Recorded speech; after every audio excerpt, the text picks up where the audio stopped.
اللہ تعالیٰ نے قلم کی قسم اٹھا کے فرمایا کہ اے محمد صلی اللہ علیہ وسلم، آپ مجنون نہیں ہیں اور آپ اخلاق کے اعلیٰ معیار پر قائم ہیں۔ تو خلق کسے کہتے ہیں؟ خلق کی جمع آتی ہے اخلاق۔ تو اردو میں جو اخلاق ہے نا، یہ عربی سے آیا ہے، تو یہ سنگولر نہیں ہے بلکہ یہ لفظ پلورل ہے۔ کچھ لفظ اردو میں آ کے وہ سنگولر بن جاتے ہیں، لیکن اصل میں وہ پلورل ہوتے ہیں، جمع ہوتے ہیں، اور واحد اس کی کیا ہے؟ سنگولر کیا ہے؟ خلق۔ تو خلق میں نے بتایا تھا، یہ خلق کہتے ہیں پیدا کرنا، تخلیق پیدا کرنا، خلق پیدا کرنا، خالق پیدا کرنے والا۔ خلق وہ طبیعت جس پہ کوئی چیز ڈھلی ہو، وہ نیچر جس پہ کسی کو بنایا گیا ہو، ڈیزائن کیا گیا ہو۔ تو میں نے اس پہ بتایا تھا کہ ہمارے ہاں اخلاق کا جو مطلب اردو میں لیا جاتا ہے، عربی میں اصل میں وہ مطلب نہیں ہے۔ عربی میں اصل میں کسے کہتے ہیں؟ نیچر کو، طبیعت کو، جو اندر سے آپ کے اندر جو صفات ہے نا، ان کو خلق کہا جاتا ہے۔ تو اللہ تعالیٰ نے رسول اللہ صلی اللہ علیہ وسلم کے بارے میں فرمایا کہ آپ بہترین اخلاق پر ہیں۔ کیا مطلب؟ آپ بائی نیچر بہت اچھے ہیں۔ میں سمجھا پا رہا ہوں اپنی بات؟ اور جو بائی نیچر اچھا ہوتا ہے تو اس کا مطلب یہ ہوتا ہے کہ اندر سے اچھا کسے کہتے ہیں؟ جس میں حسد نہ ہو، کینہ نہ ہو، بغض نہ ہو، جیلسی نہ ہو۔ یہ ساری چیزیں جب انسان کا دل ان چیزوں سے پاک ہوتا ہے تو ہم کہتے ہیں یہ آدمی اندر سے، بولو بھائی، اچھا ہے۔ بزدلی نہ ہو، کنجوسی نہ ہو، لالچ نہ ہو، بے وفائی نہ ہو، ناشکری نہ ہو، رحم ہو اس کے اندر، کمزور پہ ترس کھانے والا ہو، کسی کو مصیبت میں دیکھ کے اس کا دل نرم ہو جاتا ہو۔ تو یہ ساری کی ساری چیزیں جس شخص میں ہوں گی تو ہم اسے کہیں گے اس کے اچھے اخلاق ہیں۔ آج کل اخلاق اچھے اسے کہا جاتا ہے جو مسکرا کے بات کرے، صرف اس کو اچھے اخلاق کہا جاتا ہے۔ تھینک یو کرتا رہے سارا دن، اندر اس کے جو ہے نا دنیا کی محبت کوٹ کوٹ کے بھری ہوئی ہو۔ اب دیکھو، جو دکاندار کسٹمر سے مسکرا کے بات کرتا ہے تو یہ اچھے اخلاق، ضروری نہیں کہ یہ اچھے اخلاق ہوں، عین ممکن ہے یہ لالچ کی وجہ سے مسکرا کے بات کرتا ہے۔ لالچ اس کو اتنی ہے کہ لالچ کی وجہ سے اس کو غصہ بھی آ رہا ہوگا نا تو غصے پہ کنٹرول کر کے پی لیتا ہے، مسکرا کے بات کرتا ہے، کسٹمر نہ چھوٹے۔ تو دکاندار کو چاہیے کہ کسٹمر سے مسکرا ہی کے بات کرے۔ اب آپ ایسا نہ ہو کہ بدتمیزی سے بات کرنا شروع کر دیں، یہ شو کرنے کے لیے کہ ہم اندر سے اچھے ہیں، اوپر سے اچھے بننے کی ہمیں ضرورت نہیں ہے۔ تو جو بات یعنی بتائی جا رہی نا، اس کو فوکس کرنا چاہیے کہ کہنے والا کہنا کیا چاہ رہا ہے۔ ایئر ہوسٹس کے جو اچھے اخلاق ہوتے ہیں وہ اندر سے اچھا ہونے کی وجہ سے بسا اوقات نہیں ہوتے، کیونکہ ہم دیکھتے ہیں کہ وہ اپنے میاں سے اس طرح سے بات نہیں کرتی، ابا کو لفٹ نہیں کرا رہی۔ تو اس کا مطلب بھائی یہ جو اچھے اخلاق ہیں یہ سخاوت کی وجہ سے یا غصے پہ کنٹرول کی وجہ سے نہیں ہے، بلکہ یہ سیلری اچھی اور یعنی ترقی کی چاہت میں اچھے اخلاق ہو رہے ہیں کہ بھائی کمپنی میں رپورٹ اچھی جائے، کیونکہ ایئر ہوسٹس اگر بدتمیزی سے بات کرے گی تو جہازوں کی کمپنی میں اس کو رکھیں گے تھوڑی، تو فوراً کک آؤٹ کریں گے اس کو، پتلی گلی سے نکلو۔ تبھی ایئر ہوسٹس کو اللہ نہ کرے کہ چھیڑ بھی دے تو اس کو غصہ نہیں آتا۔ حقیقت ہے، میں نے نہیں چھیڑ کے دیکھا، کہیں آپ کہو گے آپ نے چھیڑ کے دیکھا ہے، لیکن میں نے جہاز میں ایسے لوگ دیکھے جو ایئر ہوسٹس کو چھیڑ رہے تھے۔ ایسے لوگ، ہر قسم کے ٹھرکی بھی لوگ ہوتے ہیں نا جہاز میں، تو ایسے میرے تو سفر بہت ہوئے جہازوں میں، تو ایسے لوگ میں نے دیکھے ہیں کہ وہ ایئر ہوسٹس کو جو ہے نا وہ لفٹ کرانے کی کوشش کر رہے ہیں، وہ نہیں کرا رہی لیکن وہ کوشش کر رہے ہیں، مگر وہ مسکرا کے تھینک یو کر کے نکل رہی ہے پتلی گلی سے، غصہ نہیں کر رہی۔ اب یہ جو اندر سے ایئر ہوسٹس کو غصہ بھی نہیں آ رہا اور جو ہے وہ بڑے مسکرا کے بات پھر بھی کر رہی ہے، تو دنیا کی نظر میں تو یہ اچھے اخلاق ہیں، لیکن اس کی بیس کیونکہ اچھی نہیں ہے، اس کی بیس ہے غیرت لیس ہونا۔ اس کی بیس کیا ہے؟ غیرت کا نہ ہونا۔ تو غیرت اخلاق میں آتی ہے، یہ غیرت کا نہ ہونا اخلاق ہے۔ غیرت کا ہونا اچھے اخلاق ہے نا، غیرت کا ہونا یہ ایک آپ کے بائی نیچر اچھے ہونے کی دلیل ہے۔ غیرت تو بہت ساری برائیوں سے روک لیتی ہے انسان کو۔ غیرت ہوتی ہے تو آدمی جھوٹ نہیں بولتا، یار یہ کیا غیرت کے خلاف ہے نا جھوٹ بولنا، چوری کرنا غیرت کے خلاف ہے، دوسرے کی بہو بیٹیوں کو، ماں بہنوں کو بری نیت سے دیکھنا یہ غیرت کے خلاف ہے۔ انسان اپنے بارے میں سوچتا ہے تو اس کو غیرت آتی ہے، تو غیرت ہی ختم ہو جائے تو پھر تو سارے دن تھینک یو کرتا پھرے گا، وہ کچھ بھی کر لو تھینک یو مسکرائے گا۔ تو ہاں، اگر یہی ایئر ہوسٹس جب گھر میں اپنی ماں سے بات کرے بہت میٹھے لہجے میں، جس ماں سے اس کو تنخواہ نہیں ملنی، باپ سے بات کرے میٹھے لہجے میں، تو پھر ہم کہیں گے یہ بائی نیچر ہی کیا بن گئی ہے؟ اچھی بن گئی۔ پھر بے شک لوگوں سے بھی اچھے اسٹائل میں بات کر لے تو ہم کہیں گے یہاں تنخواہ مل رہی ہے لیکن وہاں جہاں نہیں مل رہی وہاں بھی اچھے اخلاق سے بات کر رہی ہے، تو اس کا مطلب یہ بائی نیچر کیا ہے؟ اچھی ہے۔ کیا بات کر رہا تھا میں یہ عرض کر رہا تھا کہ رسول اللہ صلی اللہ علیہ وسلم کے جو اخلاق ہیں قرآن سے پتہ چلتا ہے کہ وہ سب سے بہترین. کسی نے پوچھا کہ آپ کے اخلاق کیسے تھے تو آپ نے فرمایا خلقہ القرآن. آپ کے اخلاق وہی تھے جو قرآن ہے. کیا مطلب؟ قرآن نے جتنے ہمیں احکامات دیے ہیں تو تمام احکام کو نبی صلی اللہ علیہ وسلم فالو کرتے ہیں. تو اس سے اندازہ لگا لو آپ بائی نیچر کیسے ہیں. اس حدیث کا مطلب خوب سمجھیں. ہر وہ شخص جو قرآن کو فالو کرے تو یہ نہیں کہا جائے گا کہ اس کے اخلاق قرآن ہے، بلکہ وہ شخص کے قرآن کے احکام اس کی نیچر بن جائیں، اس کی فطرت بن جائیں، اسے کہا جائے گا کہ قرآن اس کی نیچر بن چکا ہے. میں سمجھا پا رہا ہوں اپنی بات؟ دیکھو ایک آدمی وہ ہے جس کا بد نظری کرنے کا دل کرتا ہے، وہ نفس کو مار کے بڑے مجاہدے اور مشقت سے نظر جھکا لیتا ہے اللہ کی خاطر، تو ہم اسے کہیں گے یہ گناہ سے بچا، اس کو ثواب ملا، لیکن ابھی اس کے دل میں برائی کی محبت ہے. ایک وقت ایسا آتا ہے کہ انسان برائی سے بچتے بچتے بچتے بچتے اسے برائی سے طبعی نفرت ہو جاتی ہے. اس کی غیرت کے خلاف لگتا ہے اسے کہ میں غیر عورتوں کو دیکھوں، غیرت کے خلاف لگنے لگتا ہے. جب یہ نیچر بن جائے نا تو ہم کہیں گے اب اس کی یہ بائی نیچر اچھا بن چکا ہے. سمجھ میں آ رہی ہے بات؟ ہمارے حضرت فرمایا کرتے تھے کہ جو لوگ نامحرم عورتوں کو دیکھتے ہیں تو فرمایا کرتے تھے کہ ہمارے حضرت کی تو ایسی عادت تھی نا، حضرت فرماتے تھے ہماری اگر کسی نامحرم پہ نظر پڑے تو مجھے جھکانی نہیں پڑتی. فرماتے تھے نظر آٹومیٹک جھک جاتی ہے، ایک لاشعوری طور پہ جھک جاتی ہے. اچھا ہی نہیں لگتا کہ بھائی کیوں کسی کی بہن بیٹی کو کسی عورت کو دیکھیں. تو حضرت فرمایا کرتے تھے اللہ نے انسان کو بائی نیچر اچھا بنایا ہے، وہ بد نظری کر کر کے نا اپنی آنکھوں کے اسپرنگ خراب کر دیتا ہے. فرمایا اللہ نے ہر شخص کی آنکھوں میں ایسا اسپرنگ لگایا ہے کہ جب بھی گناہ کی طرف اس کی توجہ جاتی ہے نا تو وہ اسپرنگ آنکھوں کے خود بخود نیچے ہو جاتے ہیں. تو فرمایا یہ آنکھیں پھاڑ پھاڑ کے نا گندگی کو دیکھ دیکھ کے اپنے اسپرنگ کو کیا کر دیتے ہیں؟ خراب. دیکھو شراب پہلی دفعہ ہر ایک کو بری لگتی ہے، بائی نیچر بری ہے شراب. شراب پیتا ہوا کوئی بھی اچھا نہیں لگتا، لیکن پینے والا پی پی کے اپنی نیچر کو خراب کر دیتا. پہلی دفعہ زنا کرنا بہت مشکل ہے، ضمیر ملامت، دل چاہنا ایک الگ چیز ہے، لیکن دل کی چاہت کے باوجود ضمیر اتنی ملامت کرتا ہے کہ انسان کے قدم پیچھے ہٹ جاتے ہیں. پیچھے ہٹ. دیکھو کہیں کھانا رکھا ہوا ہو، آپ کو پتا ہے کہ مجھے اس کھانا کھانے کی اجازت نہیں ہے، آپ کو بھوک لگ رہی ہے، کھانے کا دل تو چاہے گا لیکن ساتھ ساتھ ضمیر آپ کو روک دے گا. آپ کہے گا یار یہ میں کسی کا نوالا کیوں کھاؤں، تو کوئی بات نہیں بھوکا رہ لے گا نا وہ. لیکن آپ نے کھا لیا تو ایک وقت آئے گا کہ چوری کے کھانے میں آپ کو زیادہ مزہ آنا شروع ہو جائے گا. پھر حقیقت ہے غریب کے منہ سے نوالا چھین کے کھانا اور مزہ آئے گا. اب مجھے ایک بات بتاؤ، ایک مالدار آدمی ہے، اس نے کسی غریب کو دیکھا بھوکا، جس کو 2 وقتوں سے کھانا نہیں ملا، کسی نے اس کے سامنے کھانا لا کے رکھ دیا. اب اس مالدار کو پتا ہے یار مجھے بھی بھوک لگ رہی ہے لیکن میرے پاس گھر میں کھانا موجود ہے، تو دل تو اس کا بھی چاہے گا کہ ابھی کھا لوں، لیکن کھائے گا یہ کہے گا یار یہ 2 دن کا بھوکا ہے، اس کا نوالا چھین کے میں کھاؤں، میرے گھر میں اللہ نے مجھے سب کچھ دیا.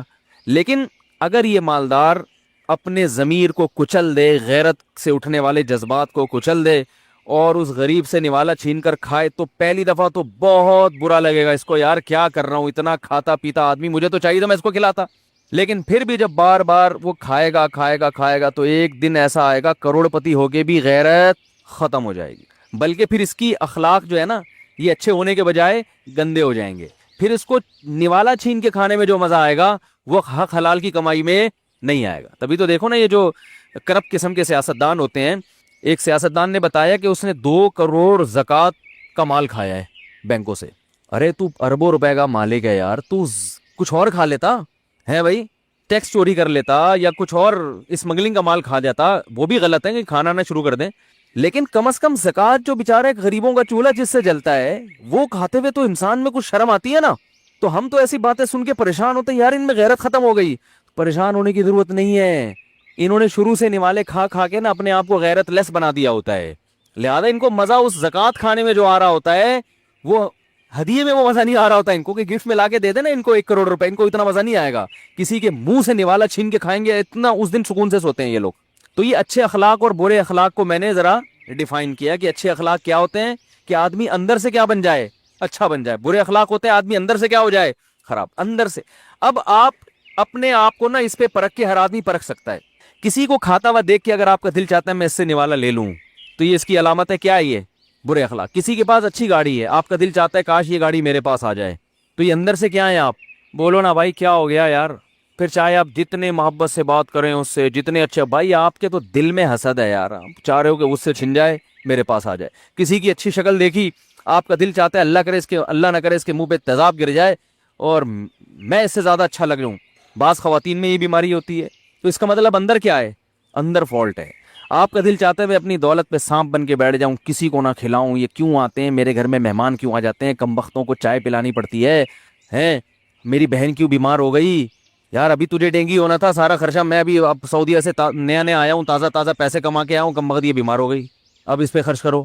ایک صاحب کے کیا ہوا, ان کو ان کی کمپنی سے نا خلافت توقع بونس مل گیا. ایک کمپنی میں نا ان کو کیا بعض دفعہ باس کا کوئی اچھا خواب آ جاتا ہے اس کو, تو بعض دفعہ ایسی گریوی میں ڈبل تنخواہ دے دی. اب ڈبل تنخواہ دی ہے تو انہی دنوں میں ان کا بچہ بیمار ہوا, وہ جو ڈبل والی تھی نا اضافی, وہ اس پہ خرچ ہو گیا. تو مجھے کہنے لگے یار پہلی دفعہ بونس ملا تھا, وہ بچے پہ کیا ہو گیا, خرچ. میں نے کہا بھائی اچھی سوچ ہوتی تو آپ یوں سوچتے, اللہ کا اتنا بڑا فضل ہوا کہ جس وقت بچہ بیمار ہوا نا اسی وقت اللہ نے بونس دلا دیا, اضافی خرچہ نہیں کرنا پڑا. تو یہ ساری سوچیں جو ہے نا, یہ سب آپ کے اخلاق کی کیا کرتی ہیں, عکاسی. تبھی اچھے اخلاق والا خوش رہتا ہے, وہ ہر چیز کو پازیٹیو دیکھتا ہے, برے اخلاق والا نیگیٹو دیکھتا ہے. ہمارے ہاں تو بس اچھے اخلاق کہتے ہیں تھینک یو سارے دن مسکرا کے بات کرنا. او بھائی یہ ساری چیزیں اندر کی چینج ہوگی, پورا ڈینٹنگ پینٹنگ کا کام ہوگا, صحیح ہے نا, انجن پورا چینج ہوگا تو جا کے اچھے اخلاق ہوں گے. صرف تمیز سے بات کرنا سیکھ لینا یہ کوئی کمال نہیں ہے, اگرچہ یہ بھی بہت بڑا کمال ہے, لیکن اصل چیز یہ نہیں ہے. اصل تو اندر سے ٹھیک کرو. اور اندر سے ٹھیک کیسے ہوگا, یہ پہلے میں اندر سے ٹھیک ہونا کسے کہتے ہیں اس کو اور ذرا ڈیفائن کر دوں, پھر میں اندر سے ٹھیک ہونے کا طریقہ بتاؤں گا. بھائی دیکھو گاڑیاں خریدتے ہیں نا, اوپر سے تو بڑا چمکایا ہوا ہوتا ہے, تو خرید لیتے اس کی چمک کو دیکھ کے کہ گاڑی کے اخلاق بہت اچھے ہیں, بڑی مسکرا کے بات کر رہی ہے. بھائی جو گاڑی میں کلر اکھڑا ہوا ہو جگہ جگہ سے, تو وہ ایسا ہی لگتا ہے جیسے بدتمیزی سے بات کر رہی ہے, لیکن دیکھنے میں چمک رہی ہو گاڑی تو ایسا ہی لگتا ہے جیسے مسکرا کے. تو کیا محض اس بیس پہ گاڑی خرید لیتے ہیں؟ بولو نا بھائی, نہیں خریدتا کوئی بھی. میکینک کو لے کے جائیں گے, یار چیک کر بھائی, وہ اسٹارٹ کر کے پہلے آواز چیک کرتا ہے, یہ 2-3 الگ سے آوازیں کہاں سے آ رہی ہیں. انجن کی تو سمجھ میں آتی ہے, 2 آوازیں اور آ رہی ہیں. پھر جب گاڑی چلے گی تو انجن کی غائب اور باقی آوازیں. ہمیں تو بہت تجربے پرانی گاڑیوں کے بھائی, بہت تجربے. میں نے ایف ایکس خریدی تھی سب سے پہلے نا 40,000 کی قسطوں پہ.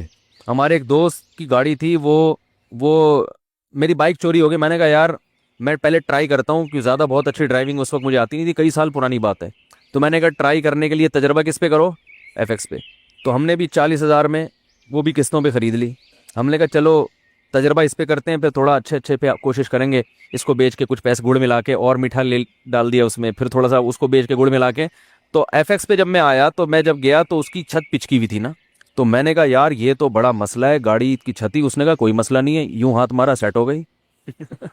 اس نے کہا ڈینٹنگ پینٹنگ کا کوئی کام ہے ہی نہیں, بہترین گاڑی ہے. تو انجن وائز بہت اچھی ہے, بار بار وہ کہتے ہیں انجن ٹائٹ ہے. تو جب گاڑی خریدنے جاتے ہیں تو میکینک کو لے کے جاتے ہیں, وہ میکینک اس کو اندر سے چیک کرتا ہے, بھائی یہ اندر سے ٹھیک ہے یا نہیں ہے. ماڈل کون سا ہے, بہت پرانا ماڈل ہے تو اس کا مطلب اندر سے ٹھیک نہیں ہو سکتی. باقی اوپر کی چیزوں کو اتنی اہمیت نہیں دی جاتی یار, وہ تو ایک جو ہے نا وہ ایک جگہ سے ٹچ اپ ہے تو کوئی بات نہیں, ایک اسپرے آپ نے مارا ہے, دوسرا ہم کر دیں گے اس پہ. نمبر پلیٹ دیکھی جاتی ہے, چیک کروایا جاتا ہے کہ یار یہ گاڑی کا نمبر یہی ہے, انجن چیچز میچ کر رہے ہیں آپس میں, نہیں کر رہے, ایسا تو نہیں ہے کہ چوری کی گاڑی ہو یا سرے سے جعلی ڈاکومنٹس ہو, یہ سب چیزوں کو.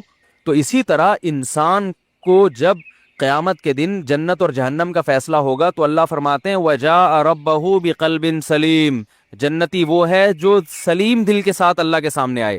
سلیم کسے کہتے ہیں, سلامت والا, یعنی برائیوں سے پاک دل اللہ کے سامنے لے کے آئے گا. میں سمجھا پا رہا ہوں, برائیوں سے پاک دل, ایسا دل صاف ستھرا شیشے کی طرح چمک رہا ہو دل. ہمارے ہاں ظاہر کی اہمیت زیادہ ہے, اللہ کے ہاں اندر کی اہمیت زیادہ ہے. اندر کیا ہے آپ کے, تو دل ہونا چاہیے سلامت محفوظ. سلامتی کا معنی محفوظ ہو.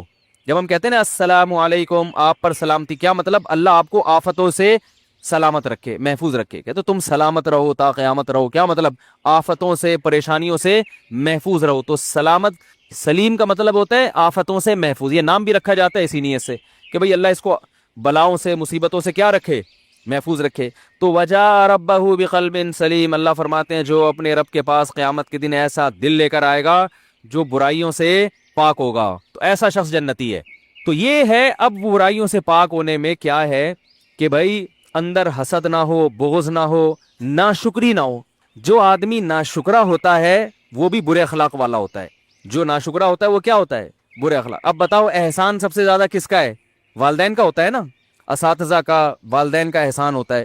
تو اس لیے اگر ان سے اچھے اخلاق سے بات نہیں کرتا تو اسلام کہتا ہے کہ یہ آدمی احسان فراموش ہے. بھائی وہ تم سے معاوضہ تھوڑی مانگ رہے ہیں اپنی خدمت کا. جو خدمت والدین نے کی ہے وہ تو قیامت تک آپ اس کا بدلہ نہیں دے سکتے. شکر کا تقاضا ہے, بات تو تمیز سے کر لو, لہجہ تو میٹھا کر لو. اگر آپ باپ سے تمیز سے بات نہیں کرتے, سارا دن دوستوں کو گلے لگائیں, سارا دن میٹھی میٹھی باتیں کریں ان سے, اللہ کی نظر میں آپ ناشکرے ہیں کہ جس کا سب سے بڑا احسان تھا آپ نے اس کی احسان فراموشی کی ہے. لہذا آپ اندر سے اچھے نہیں, اندر سے کیا ہے, برے ہیں. بے شک منہ سے آپ کے پھول نکلتے ہو دوسروں کے سامنے. تو رسول اللہ صلی اللہ علیہ وسلم کی اخلاق چونکہ سب سے اچھے تھے, اس لیے آپ کا لب و لہجہ سب سے زیادہ میٹھا اپنے گھر والوں کے ساتھ تھا. سمجھ میں آ رہی ہے بات؟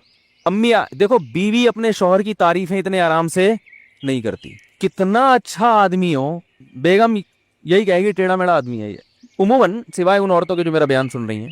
اسی وجہ سے یاد رکھو, یہ جو خواتین بعض دفعہ اپنے شوہروں پہ یہ لگا رہی ہوتی ہیں یہ برا ہے, یہ ایسا ہے, یوں ہے, تو فلانا ہے, تو لوگ فوراً کمنٹ شروع کر دیتے ہیں کہ یار یہ تو اتنا نیک سمجھتے تھے تو ایسا آدمی نکلا. تو جب تک دونوں طرف کی بات نہ سنا کرو, کسی پہ فتوا نہ لگاؤ. اسی طرح مرد اگر بیوی پہ الزامات لگا رہا ہے, بعض دفعہ یہ ہوتا ہے جب میاں بیوی میں اختلافات ہوتے ہیں نا ہمارے معاشرے میں, تو ہر آدمی کو اپنی عزت بچانے کی فکر ہوتی ہے, کیونکہ انگلیاں دونوں پہ اٹھتی ہیں کہ دونوں اکٹھے کیوں نہیں رہے. تو ظاہر ہے نہیں رہے تو عین ممکن ہے ان میں ایک غلط ہو, تو ہر آدمی اپنی صفائی چاہتا ہے. وہ کہتا ہے یہ غلط, وہ کہتا ہے یہ غلط, تو اس میں نا لوگ پھر افراط و تفریط کا شکار ہو جاتے ہیں. تو اول تو یہ کہ کسی کو غلط کہنے کی ضرورت ہی نہیں ہے, لیکن اگر فتویٰ لگانا بھی ہے تو یک طرفہ بیان سن کے کبھی بھی فیصلہ مت کرو. یہ بہت بڑی غلطی دینداروں سے بھی ہوتی ہے. کوئی بھی میڈیا پہ آ کے بیان کرنا شروع کر دینا, کوئی عورت آئے گی اپنے میاں کے خلاف, لوگ بھر بھر کے اس کے ایسا آدمی ہے, ایسا ظالم آدمی. او بھائی کیا دلیل ہے کہ یہ سچ بول رہی ہے؟ جب کسی کا دیکھو, کسی کا کسی سے جھگڑا ہونا تو اس کے خلاف اسلام گواہی قبول نہیں کرتا. انہوں نے اگر میرے پیسے لے کے کھا گئے, یہ ساجد بھائی بیٹھے ہوئے نہیں, اللہ نہ کرے کھائے نہیں ہے, اور انہیں کھا بھی اگر یہ کھا لے تو نکال بھی نہیں سکتے ہم ان سے. اس لیے ایسے آدمی کو تو قرضہ دینا ہی نہیں چاہیے. فرض کرو انہوں نے پیسے لے کے کھا گئے مجھ سے. اب کیا ہے کہ ایک آدمی آیا اور عدالت میں گیا, اور عدالت میں کہتا ہے جا کے کہ بھائی یہ آدمی میرا فلاں سے جھگڑا ہے, اور مفتی طارق مسعود صاحب گواہی دیں گے کہ یہ آدمی غلط ہے اور میں صحیح ہوں. تو عدالت میری گواہی کو قبول نہیں کرے گی. عدالت کہے گی ان کا تو پہلے سے آپس میں کیا چل رہا ہے, اسلام میں حکم ہے یہ کہ ان کا تو پہلے سے جھگڑا چل رہا ہے, اس نے تو اس کو برا کہنا ہی ہے. تو یہ اصول ہے شریعت کا کہ جس کا پہلے سے کسی سے جھگڑا چل رہا ہو تو ان دونوں کی گواہی ایک دوسرے کے خلاف معتبر نہیں ہے. تو اس لیے میاں بیوی کے جھگڑوں میں شوہر بیوی پہ الزامات لگا رہا ہو طلاق کے بعد, یا عورت لگا رہی ہو, کسی کی بات نہ سنو. بولے بھائی آپ کا آپس کا مسئلہ ہے, ہمیں نہیں پتا کون صحیح ہے کون غلط. علیحدگی ہو گئی, آپ کہیں اور شادی کرو, اس کو بولو تم کہیں اور شادی کرو. ایک دوسرے پہ الزامات لگانے کی ضرورت نہیں ہے. اور اگر لگانا ہے, تحقیق میں پڑھنا ہے, تو پھر دونوں طرف کے بیان سنو, اس کے جواب میں وہ کیا کہتا ہے یا وہ کیا کہتی ہے. یہ ہمارے معاشرے میں بہت بڑی برائی پھیل رہی ہے کہ جس کے ہاتھ میں میڈیا ہے وہ دوسرے کو ذلیل کر دیتا ہے. جس کے پاس اپنی بات کو دنیا کو پہنچانے کا ذریعہ ہے نا, بس وہ اس ذریعے کو استعمال کرے گا اور مخالف پارٹی کا بیڑا غرق کر دے گا.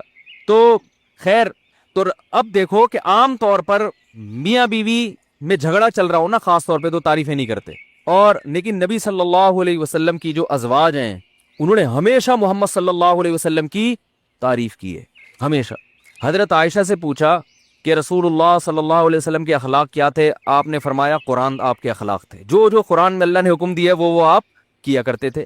حضرت صفیہ رضی اللہ تعالی عنہ بھی آپ کی زوجہ ہیں, آپ صلی اللہ علیہ وسلم کے اخلاق کی تعریف کرتی. تو سب سے زیادہ اخلاق نبی صلی اللہ علیہ وسلم نے فرمایا خیرکم خیرکم لأہلہ, تم میں سب سے بہتر وہ ہے جو اپنے گھر والوں کے ساتھ اچھا ہے. تو گھر والوں میں سب سے پہلے بیوی, سب سے پہلے تو والدین ہیں, پھر بیوی, پھر بچے, پھر بھائی اور بہن. جتنا قریبی رشتہ ہوگا اس سے اتنی ہی تمیز سے بات کرنے کا آپ کو حکم ہے. حالانکہ ہمارے معاشرے میں جتنا قریبی رشتہ ہے اتنی ہی بدتمیزی سے اس سے بات ہوتی ہے, اور جتنا دور کا رشتہ ہوگا اس سے چونکہ مفاد ہوتے ہیں. بھائی یہ ڈاکٹر صاحب ہیں, ہو سکتا ہے ان سے علاج کرانا پڑے, بڑی تمیز سے بات کرے گا ڈاکٹر صاحب سے. یہ تاجر ہے یار, کبھی قرضہ مانگنا پڑ سکتا ہے, بڑی تمیز سے بات ہوگی بھائی اس سے. یہ علاقے کا ناظم ہے, بھائی کوئی کام اٹک سکتا ہے تو بڑی تمیز سے بات ہوگی اس سے. تو وہ سمجھ رہے ہوتے اس تمیز سے بات کرنے پر ثواب مل رہا ہے. ثواب نہیں مل رہا بھائی, اس پہ پیسے مل رہے ہیں آپ کو, سمجھ رہے ہو نا, قرضہ مل رہا ہے, ثواب. اب یہ مطلب نہیں کہ اس سے بدتمیزی سے بات کرنا شروع کر دیں ناظم سے. مفتی صاحب نے کہا ثواب نہیں ملتا, بات کریں تمیز سے ہر ایک سے, لیکن اللہ کی رضا کے لیے, پیسے نکلوانے کے لیے, پیسوں کے لیے تمیز سے بات نہ کریں. حدیث میں آتا ہے, امی عائشہ فرماتی ہیں کبھی اپنی کسی زوجہ پہ ہاتھ نہیں اٹھایا, نہ کبھی کسی پہ لان تان کی، نہ کبھی فحش الفاظ استعمال کیا آپ صلی اللہ علیہ وسلم نے. ما کان النبی فاحشا ولا متفحشا، نہ آپ بائی نیچر فحاشی کو پسند کرتے تھے اور نہ آپ کی زبان میں فحاشی تھی. آج بات بات پہ گالیاں، اتنی گندی گندی گالیاں، گالیوں سے بات شروع ہوتی ہے اور غصے میں بھی نہیں، مذاق میں. کلچر بن چکا ہے گالیاں دینا. غصے میں بھی یہ برا عمل ہے لیکن مذاق میں تو اور زیادہ برا عمل ہے. تو آپ صلی اللہ علیہ وسلم نے کبھی کسی خادم پہ بھی ہاتھ نہیں اٹھایا. حدیث میں آتا ہے میدان جنگ کے علاوہ آپ نے کبھی کسی کو نہیں مارا. میدان جنگ میں تو لڑنا پڑتا ہے نا، وہاں اخلاق کا تقاضا ہے لڑو، کیونکہ اگر آپ وہاں نہیں لڑ رہے تو پھر یہ ساتھیوں کے ساتھ کیا ہے، ناانصافی ہے کہ ان کو تو میدان جنگ میں اتار دیا اور آپ خود لڑ نہیں رہے ہیں. تو اب یہاں لڑنا اخلاق عالیہ کا تقاضا تھا، تو یہاں آپ صلی اللہ علیہ وسلم کیا تھے؟ آپ سے زیادہ جنگ میں بہادر کوئی نہیں ہوتا تھا. پھر بہادری کے جوہر دکھاتے تھے، پھر شہ سوار تھے. تو جنگ میں تو بزدل ہے، گھر میں کیا بنا ہوا ہے؟ چنگیز خان آتا ہے، سارے کانپنا شروع کر دیتے ہیں، آ رہے ہیں ابا. تو نبی صلی اللہ علیہ وسلم نے کبھی ہاتھ نہیں اٹھایا. البتہ ایک بات ہے، قرآن نے ہاتھ اٹھانے کی بعض صورتوں میں اجازت دی ہے. وہ اس لیے اجازت دی ہے، بعض صورتوں میں کوئی ہاتھ، بیوی پہ ہاتھ اٹھانا کوئی پسندیدہ کام نہیں ہے، لیکن بعض صورتوں میں قرآن نے ہاتھ اٹھانے کی اجازت دی ہے، بشرطے کہ چہرے پہ نہ مارا جائے، جانوروں کی طرح نہ پیٹا جائے. وہ بعض صورتوں میں، بعض عورتوں کے لیے، بعض صورتوں میں، عمومی حکم نہیں ہے یہ، قرآن کا کوئی ترغیب نہیں ہے. وہ اس لیے دی ہے دو وجہ سے، کہ ہر عورت امہات المومنین جیسی ہوتی بھی نہیں ہے، بعض بڑی شرارتی ہوتی ہیں، اور دوسرا ہر مرد کا اتنا روب نہیں ہوتا جتنا نبی صلی اللہ علیہ وسلم کا تھا. روب ہی نہیں ہے نا. تو جب روب ہوتا ہے تو وہی ایک آواز پہ بیگم کام جاتی ہے، بولتے بھائی امیاں نے بولا چائے بنا دو، لے کر آنا پڑے گا، آواز ایسی ہے، وجاہت ایسی ہے. تو اب بعض دفعہ ایسا ہوتا ہے کہ وہ بیچارے کا روب ہی نہیں ہوتا. اب بیگم کما کے لا رہی ہے تو میاں کا روب ہوگا؟ بولے کہ چلو نکلا یہاں سے، بوریا بسرو ڈال نکلے یہاں سے، تو روب کہاں ہوگا؟ بعض نے شادی ایسے خاندان میں کر لی ہوتی ہے، ماشاءاللہ وہ فٹ فاٹ ہائٹ اس کی اور پرسنالٹی ہے، اور میاں صاحب وہ بالکل بیچارے کمزور سے ہوتے ہیں، وہ روب نہیں ہوتا. تو پھر اس کو پھر ظاہر ہے روب قائم کرنے کے لیے کبھی کبھار غلط طریقہ ہے، یہ مناسب نہیں ہے، لیے بتانا پڑتا ہے کہ میں بڑا روب دار ہوں. لیکن بہرحال مارنا شریعت میں پسندیدہ کام نہیں ہے، بہت سخت مجبوری میں ہاتھ اٹھانے کی اجازت ہے، اور وہ بھی ہر ایک پر نہیں. ایسی شرارتی عورت جو آپ کے جائز حقوق بھی نہ دے رہی ہو، پھر شریعت نے طلاق سے بچنے کے لیے کہ بھائی اس کے پاس اب چھوڑنے کا علاوہ کوئی آپشن نہیں ہے، تو چلو ایک آپشن یہ بھی ہے کہ سختی کر کے دیکھ لو. لیکن نبی صلی اللہ علیہ وسلم نے کبھی کسی خادم پہ بھی ہاتھ نہیں اٹھایا. آج اخلاق دوسروں کے ساتھ اچھے ہیں، اپنے ماتحتوں کے ساتھ، کمپنی میں باس کو دیکھ لو نا، ماتحتوں کے ساتھ کیا سلوک کر رہا ہوتا ہے. وہ ہر وقت ان کو گالیاں گالیاں. ہمارے ایک دوست تھے ٹرک اڈے میں نا، اور ان کی جاب لگ گئی، جاب نہیں ان کا بزنس تھا. تو میں نے کہا یار آپ یہ ٹرک اسٹینڈ میں جو بزنس کر رہے ہو اس کی کیا شرائط ہیں؟ یہ جو ایکسپورٹ امپورٹ ایکسپورٹ کا آپ نے، ٹرانسپورٹیشن کا آپ نے کام شروع کیا یہاں سے وہاں ادھر سے یہاں، کہہ رہے اس کا ایک اصول یہ ہے کہ آپ کو اتنی موٹی موٹی گالیاں پہلے سے یاد کرو. میں نے کہا کیوں؟ کہہ رہے یہ ملازمین جو ہے نا یہ بڑے ڈھیٹ ہوتے ہیں، یہ گالیوں کے بغیر کام کرتے نہیں ہیں. کہہ رہے ہیں جب تک ان کو موٹی موٹی صبح شام گالیاں نہ پڑیں، یہ کنٹینر میں مال اٹھا کے رکھیں گے نہیں، اور کنٹینر پہ رکھا رہے گا تو اٹھا کے نیچے لائیں گے نہیں. تو میں نے کہا یار کچھ اور کرو اس کے لیے. یہ تو ٹھیک ہے کہ آج کل ملازمین تمیز سے قابو میں نہیں آتے. آپ ان سے کہیں گے کہ بھائی دیکھیں یہ جو کنٹینر ہے یہ 12:05 پہ لاہور ہونا چاہیے، لہذا یہ آج صبح 5 بجے کنٹینر لوڈ ہو جانا چاہیے. تو اگر لوڈ ہو گیا تو ٹھیک ہے، نہیں ہوا تو میرا لاکھوں کا نقصان ہو جائے گا. تو میں محبت سے آپ کو ایک بات بتا رہا ہوں، اس کا بہت زیادہ ثواب ہے. وہ ملازمین جواب میں کہیں سر آپ نے آج اتنے پیارے انداز سے آج ہم کو نصیحت کی ہے، تو آج تو ہماری غیرت جگا دی آپ نے. آپ 5 بجے کا کہہ رہے ہیں، ہم صبح 4 بجے انشاءاللہ کنٹینر لوڈ کر دیں گے. تو مارکیٹ میں ایسا ہوتا، وہ بولیں گے ہمیں انتہائی بیوقوف قسم کا سیٹ ملا ہے، لہذا وہ صبح 5 بجے کا کہا ہے تو شام 5 بجے تک بھی لوڈ نہیں ہوگا. سمجھ رہے ہو؟ تو اس لیے تھوڑا پبلک کو بھی ذرا دیکھنا پڑتا ہے نا. تو اخلاق تو وہی، اصل تو وہی ہے جو رسول اللہ صلی اللہ علیہ وسلم کے اخلاق، کیونکہ بعض ہر سارے ڈھیٹ نہیں ہوتے، ایک آدھ کبھی اچھا ملازم بھی مل جاتا ہے تو آپ اس کو بھی رگڑ رہے ہو. تو اصل تو یہی ہے کہ بات کس سے ہونی چاہیے؟ تمیز سے. لیکن اگر کوئی نہیں آ رہا قابو میں تو پھر شریعت نے پھر بھی حتی الامکان دوسرے طریقے کچھ ایسا کرو کہ بھائی ایسا لا بنا دو کہ مجھے اپنی زبان خراب نہ کرنی پڑے. بھائی جو لیٹ کرے گا نا تو کوئی آپ حاضری کے لیے بندہ کھڑا کر دیں، یار 5 بجے کے بعد جتنا لیٹ ہوگا تمہاری سیلری سے اتنا کم ہوتا چلا جائے گا. یعنی مطلب یہ کہ بجائے زبان خراب کرنے کے غور و فکر کر کے کوئی دوسرے طریقے ایجاد کر لیں. سمجھ میں آ رہی ہے بات؟ تو زبان بالکل آخری درجے میں ہونی چاہیے. اللہ صلی اللہ علیہ وسلم کے اپنے گھر والوں کے ساتھ اخلاق یہ تھے، اور آپ صلی اللہ علیہ وسلم جب حضرت صفیہ رضی اللہ تعالی عنہ کو نا ایک دفعہ سواری پہ اونٹ پہ چڑھنا تھا تو مشکل ہو رہی تھی، آپ صلی اللہ علیہ وسلم نے اپنا پاؤں مبارک رکھا حضرت صفیہ کو گویا سیڑھی بنا کے، جو ایک طرف سید الانبیاء ہیں، ساری کائنات کے سردار ہیں، کتنا بڑا مقام، مگر کیسا گھر میں نارمل زندگی گزار رہے ہیں، کیسا نارمل لوگوں کی طرح رہ رہے ہیں۔ امی عائشہ فرماتی ہیں آپ صلی اللہ علیہ وسلم جب گھر میں آتے تو ایسے ہی رہتے جیسے عام طور پہ لوگ رہا کرتے ہیں، گھر والوں کے کام میں ہاتھ بھی بٹاتے۔ اور ایک مرتبہ تو آپ صلی اللہ علیہ وسلم نے امی عائشہ کے ساتھ دوڑ لگائی ہے، اتنا میرا خیال ہے ظرف تو آج کل مارکیٹ میں بالکل ہی شارٹ ہے، دوڑ لگائی ہے، جنگ سے واپس آ رہے ہیں سفر سے واپس، تو آپ نے صحابہ کو، تاکہ پردے کا بھی خیال ہو نا، بھائی بے پردگی بھی تو، یہ آپ کی بیوی مردوں کے درمیان دوڑ رہی ہے، یہ تو غیرت کے خلاف ہے نا، اتنے براڈ مائنڈیڈ بھی بننے کی ضرورت نہیں ہے۔ تو آپ صلی اللہ علیہ وسلم نے صحابہ کو آگے بھیجا، کوئی بھی نہیں دیکھنے والا، تو فرمایا دوڑ لگاؤ۔ امی عائشہ رضی اللہ تعالیٰ عنہ فرماتی ہیں میری عمر کم تھی، میرا جسم ہلکا تھا، میں دوڑ میں آگے نکل گئی، وہ جیت گئی۔ تو نبی صلی اللہ علیہ وسلم نے اس واقعے کو یاد رکھا۔ کئی سال گزرنے کے بعد ایک اور جگہ سے آپ سفر سے واپس آ رہے تھے، تو آپ صلی اللہ علیہ امی عائشہ فرماتی ہے میرا جسم کیا ہو گیا تھا، بھاری ہو گیا تھا، عمر بڑھتی ہے تو جسم بھاری ہو جاتا ہے، تو آپ نے فرمایا دوڑ لگاؤ۔ فرماتی ہیں کہ نبی صلی اللہ علیہ وسلم اس دوڑ میں جیت گئے، اور آپ نے فرمایا تل کا بتل کا، یہ پہلی دفعہ جو دوڑ ہوئی تھی نا اس کا جواب ہے یہ، صحیح ہے نا؟ کیسی بے تکلفی ہے بھائی۔ آپ کہہ سکتے ہیں کہ امی عائشہ کی عمر بہت کم تھی تو اس لیے ان سے اتنی محبت، دوسری ازواج تو عمر میں زیادہ تھیں، تو بھائی زیادہ عمر والی کے ساتھ دیکھ لو حضرت خدیجہ رضی اللہ تعالیٰ عنہ، وہ تو آپ سے عمر میں 15 سال بڑی تھیں، عمر میں کتنی بڑی تھیں، 15 سال، اور 2 دفعہ بیوہ ہو چکی ہیں۔ ان سے جب آپ نے نکاح کیا تو آپ کی عمر تھی 25 سال، ان سے اتنی محبت کہ امی عائشہ فرماتی ہیں کہ مجھے کسی بیوی پہ ایسی غیرت نہیں آتی تھی جتنی حضرت خدیجہ پہ آتی تھی۔ ان کا تذکرہ ایسی محبت سے کرتے کہ مجھے لگتا کہ اگر میری کوئی حقیقت میں سوکن ہے تو وہ خدیجہ ہیں۔ غیرت آتی ہے نا عورت کو، بھئی اس کے سامنے سوکن کی تعریف کرو، تو جو غیرت مند عورت ہوگی اس کو تو وہ چاہتی ہے کہ میرے میاں سب سے زیادہ محبت مجھ سے کرے نا۔ تو فرماتی ہے کہ میں نے ایک دن نبی صلی اللہ علیہ وسلم سے کہا یا رسول اللہ وہ سرخ جبڑوں والی بوڑھی عورت کو آپ اتنا یاد کرتے ہو، اللہ نے آپ کو اس سے زیادہ اچھی عورتیں دے دی ہیں۔ آپ صلی اللہ علیہ وسلم غضبناک ہو گئے کہ کیسے، یعنی سرخ جبڑوں والی بوڑھی عورت، یہ کیوں کہا ان کو؟ تو آپ صلی اللہ علیہ وسلم نے پھر امی خدیجہ کی تعریفیں کرنا شروع کر دی کہ میری قوم نے جب مجھے جھٹلایا تو حضرت خدیجہ نے میرا ساتھ دیا۔ بیوی تو اکثر ایسے موقع پہ ساتھ چھوڑ دیتی ہے جب لوگ تنہا چھوڑ دیں آپ کو، لیکن اس نے میرا ساتھ دیا۔ سب سے پہلے ایمان لانے والی کون ہے؟ حضرت خدیجہ، کیونکہ وہ آپ کے کردار کو سب سے زیادہ جانتی تھیں، سب سے پہلے وہ ایمان لا رہی ہیں اور آپ صلی اللہ علیہ وسلم کو تسلی دے رہی ہیں۔ اور آپ صلی اللہ علیہ وسلم کے بارے میں قرآن کہہ رہا ہے وَوَجَدَكَ عَائِلًا، کہ اے نبی آپ غریب تھے، مسکین تھے، آپ کے پاس پیسہ نہیں تھا، فَأَغْنَىٰ، اللہ نے آپ کو پیسہ دے دیا، دولت دے دی، غنی کر دیا۔ وہ کیسے کیا؟ حضرت خدیجہ رضی اللہ تعالیٰ عنہ نے آپ صلی اللہ علیہ وسلم کو پیسہ دیا تجارت میں لگانے کے لیے۔ تو اس کو بھی نبی صلی اللہ علیہ وسلم دیکھتے تھے کہ ان سے نکاح کے بعد اللہ نے مجھے غنا عطا فرمایا ہے۔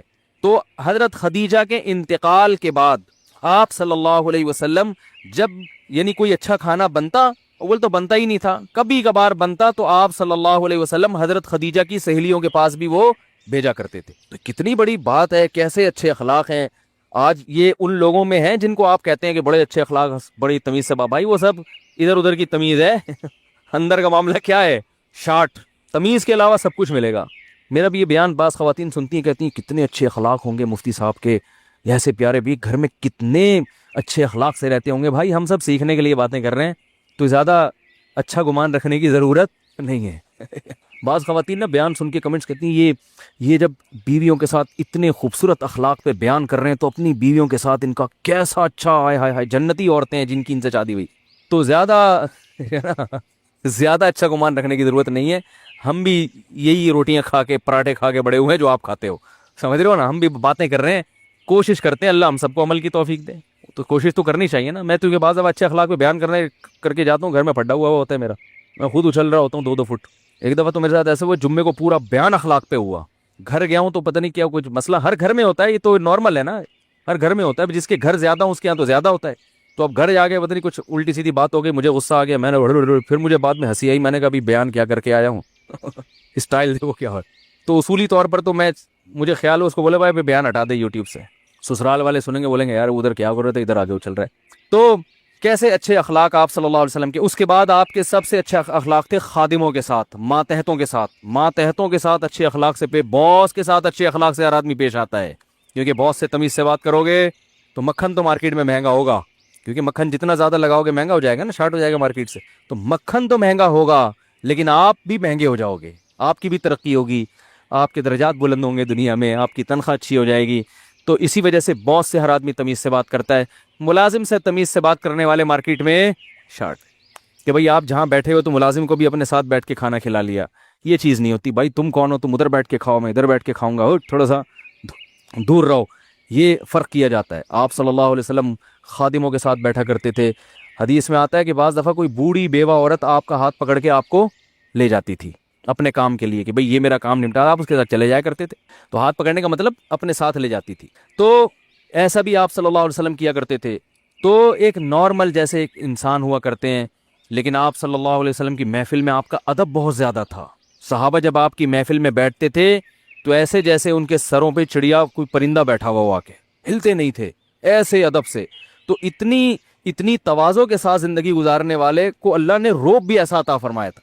جب حدیث میں آتا ہے جب کوئی بھی آپ صلی اللہ علیہ وسلم سے ہاتھ ملاتا تو جب تک وہ اپنا ہاتھ خود نہ کھینچتا آپ اپنا ہاتھ اس سے جدا نہیں کرتے تھے. جب بھی کسی سے آپ صلی اللہ علیہ وسلم بات کرتے تو نگاہ بھر کے اس کی طرف دیکھتے تھے, کنکھیوں سے نہیں دیکھتے تھے. جس میں تکبر ہوتا ہے نا, اس کمبخت کو پوری گردن نہیں گھمائی جاتی اس سے. دیکھو سیٹھ صاحب بیٹھے ہوئے ہیں, کوئی ملازم آیا بات کرنے کے لیے یہاں آگے کھڑا ہوا ہے, تو سیٹھ صاحب اکثر میں نے دیکھا یوں نہیں کریں گے, یہیں سے بتا بھائی کام کیا تجھے, سر وہ مسئلہ یہ ہے کہ مجھے تھوڑا سا میری جو ہے نا وہ ٹانگ کا آپریشن ہے, مجھے تو کچھ پیسے چاہیے. اوئے اس کو کہہ رہا ہوں, اوئے اس کو ذرا 50,000 کے چیک دے دیں. یہ بھی تکبر کی اندر سے خرابی ہے نا, بڑائی ہے. او بھائی تم اس کی طرف دیکھ لو, بھائی کیا مسئلہ ہے, جی فرمائیے, ٹانگ کا آپریشن ہونا ہے, اچھا تو اس کی طرف نگاہ بھر کے کیا کرو, دیکھو. جب ادھر آرڈر دینا ہے تو ادھر نگاہ بھر کے. لیکن جس میں تکبر ہوگا نا وہ دیکھتا نہیں, اور یوں یوں آنکھیں گھما رہا ہوتا ہے وہ, بس وہ کہتا ہے میں اپنا پیٹرول ضائع کیوں کروں میں بھائی. تو یہ بھی کبر ہے, یہ بھی تکبر ہے. ٹیڑھی آنکھوں سے نہ دیکھے, نگاہ بھر کے دیکھے اس کی طرف. تو بہت ساری چیزیں جو آپ صلی اللہ علیہ وسلم نے ہمیں سی. تو باپ بہت لمبا ہے. حضرت انس ابن مالک کہتے ہیں میں نے نبی کی 10 سال خدمت کی ہے, کبھی نہ مجھے مارا, نہ مجھ پہ غصہ ہوئے. کوئی کام مجھے کہا اور میں نے نہیں کیا تو آپ نے کبھی تنزیہ یہ نہیں کہا کہ کیوں نہیں کیا, اور کوئی کام نہیں کیا اور میں نے کر لیا تو یہ طنز نہیں کیا کہ کیوں کر لیا. طنز نبی صلی اللہ علیہ وسلم کی لغت میں تھا ہی نہیں, اصلاح تھی. حضرت انس فرماتے ہیں ایک دفعہ نبی صلی اللہ علیہ وسلم مجھے کام کے لیے بھیجا, تو یہ بچے تھے, یہ جا کے بچوں میں کھیلنا شروع کر دیا انہوں نے. ادھر آپ صلی اللہ علیہ وسلم انتظار کر رہے ہیں, بھائی ان کو میں نے کام کے لیے بھیجا, یہ واپس آئیں گے. ہم ہوتے تو ہم بیٹھ کے کھولنا وہی پھر بلڈ پریشر ہائی. ابھی جو اکثر بیماریاں ہو رہی ہیں نا وہ اپنی ہی بد اخلاقی کی وجہ سے ہو رہی ہیں. تو بی پی ہائی ہونا شروع ہو جاتا, تھر تھرانا شروع کر دیتے, بار بار ٹائم دیکھنے کدھر گیا, آؤں گا تو لگاؤں گا 2 کھینچ کے لگاؤں گا. تو آپ صلی اللہ علیہ وسلم گھر سے باہر نکلے دیکھنے کے لیے, بھئی بچہ گیا کہاں. تو حضرت انس نے بچوں میں کھیل رہے تھے, تو آپ صلی اللہ علیہ وسلم ان کے پیچھے آگے کھڑے ہو گئے. حضرت انس فرماتے ہیں میں نے جیسے ہی پیچھے مڑ کو دیکھا تو آپ صلی اللہ علیہ وسلم کو مسکراتا ہوا پایا. مسکرا رہے ہیں, بھائی تمہیں ہم نے کہاں بھیجا تھا, اور تو فرماتے ہیں میں فوراً گیا. حضرت ابو ہریرہ رضی اللہ تعالیٰ عنہ فرماتے ہیں کہ میں جب بھی نبی سے ملا ہوں یا جب بھی نبی کی نظر مجھ پہ پڑی ہے, آپ ہمیشہ مجھے دیکھ کے مسکرائے ضرور ہیں. یہ کہنا آسان ہے, خدا کی قسم کہنا آسان ہے. جب بھی نبی کہتے, حضرت ابو ہریرہ کہتے ہیں نبی نے مجھے دیکھا ہے نا تو ہمیشہ مجھے دیکھ کے کیوں مسکرائے ہیں بھائی, اس لیے کہ آپ صلی اللہ علیہ وسلم نے ارشاد فرمایا ان تلقى وجہ اخاک بوجہ طلیق, کسی سے مسکرا کے ملنا, خندہ پیشانی کے ساتھ ملنا. آپ نے فرمایا یہ بھی صدقہ ہے. صدقے کا مطلب کیا ہوتا ہے, خوش کرنا نا. تو جب آپ کسی سے مسکرا کے ملتے ہیں تو سامنے والا کیا ہو جاتا ہے, خوش. اور ناک میں مکھی بٹھا کے ہر وقت رہیں گے, منہ آپ کا جو ہے نا 12 بجے رہیں گے, تو سامنے والا کس میں جاتا ہے, ٹینشن میں چلا جاتا ہے. وہ کتنی بڑی بات ہے. جب بھی ملیں کہتے ہیں آپ نے مجھے دیکھ کے ہمیشہ مسکرائے ضرور ہے. حالانکہ حدیث میں آتا ہے لو اعلم ما تعلمون لضحکتم قلیلا ولبکیتم کثیرا. آپ نے فرمایا جو جہنم کی باتیں اور آخرت کی سختیاں میں جانتا ہوں, اگر تم بھی جان لو تو تم روز زیادہ ہنسو کم, تمہارے چہروں پہ مسکراہٹیں ختم ہو جائیں. تو ایسی آخرت کی ہولناکیاں جانتے ہوئے, اللہ کا خوف دل میں ہوتے ہوئے بھی لوگوں سے کیسے مل رہے ہیں, مسکرا کے مل رہے ہیں. حالانکہ وہ خوف جو آپ کو آخرت کا تھا, اگر آپ اس کا اظہار لوگوں کے سامنے کرنا شروع کر دیتے تو آپ تو ہر وقت ایسے ملتے کہ لوگ گھبرا جاتے آپ سے. تو یہ بڑی بات ہے کہ ایک طرف اتنا خوف اللہ کے سامنے جواب دہی کا, لیکن لوگوں سے ملاقات کیسے کر رہے ہیں, خندہ پیشانی کے ساتھ. تو یہ بہت سارے آپ صلی اللہ علیہ وسلم کے اخلاق پر تو جتنا کہا جائے وہ کم ہے. قرآن نے کہہ دیا انک لعلی خلق عظیم. تو بھائی ہمیں بھی ضرورت ہے کہ کچھ تھوڑا سا ہم بھی تمیز، اگر کہیں سے پیسوں کی نہیں مل رہی تو کسی سے ادھار لے لیں ہم تھوڑی دیر کے لیے. ادھار بھی جب لے گا نا انسان تمیز تھوڑی دن کے لیے، تو جب وہ تمیز سے کچھ دن بات کرے گا تو اس کو پھر چسکا لگ جائے گا، پھر انشاءاللہ اپنے پیسوں سے بھی تمیز خرید لے گا. تمیز ہی مارکیٹ میں کیا چل رہی ہے؟ شارٹ چل رہی ہے.